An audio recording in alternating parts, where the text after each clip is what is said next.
आज मैं आपको एक कहानी सुनाने जा रहा हूँ, भूतों की बारात। यह कहानी हमारी नानी सुनाया करती थी जब छुट्टियों में हम मामा के यहाँ जाते थे। तब मेरी नानी हमेशा इस तरह की डरावनी कहानियाँ हमें डराने के लिए सुनाती थी।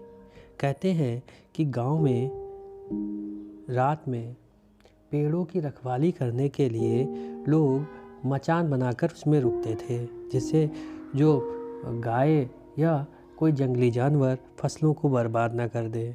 तो दो लोग गांव के थे, वह आम के पेड़ की रखवाली करने के लिए पेड़ पर मचान बनाकर रुक गए। कुछ दूरी पर दूसरे व्यक्ति को बबूल के जंगल के पास सफ़ेद रोशनी दिखाई दी। उन्होंने सोचा कि कोई टार्च लेकर दिखा रहा होगा, लेकिन ऐसा नहीं था। कुछ देर में उसने दूसरे व्यक्ति से कहा कि देखो भाई, वो तो जंगल है, वहाँ इस समय रात में कौन होगा। तो वह बोला कोई होगा, लेकिन धीरे धीरे वह रोशनी बढ़ती चली गई और थोड़ी देर बाद उन्होंने देखा कि एक बैलगाड़ी चलती हुई चली आ रही है, वो भी खेतों के बीचों बीच। वे बड़े अचंभित होकर उसे देखते रहे।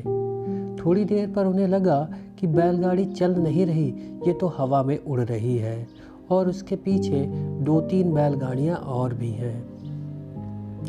यह देखकर वे अत्यंत डर गए और वे कांपने लगे और पास में पड़ा कंबल ओढ़ लिया और उससे छोटे से छेद से पूरा नज़ारा देखते रहे। उन्होंने देखा कि वह बैलगाड़ियों में अजीब अजीब से लोग बैठे हुए थे, कुछ नाच रहे थे और कुछ अजीब अजीब सी आवाज़ें निकाल रहे थे। अब वे दोनों चुपचाप वो देखते रहे और देखते ही देखते बैलगाड़ी आंखों से ओझल हो गई और आसमान में कहीं गुम हो गई। दूसरी सुबह हुई तब वे उठकर तुरंत गांव की तरफ भागे। वे नंगे पांव खेतों में भागते चले जा रहे थे।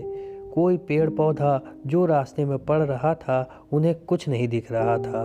उन्हें बस अपना गांव, अपना घर दिखाई दे रहा था।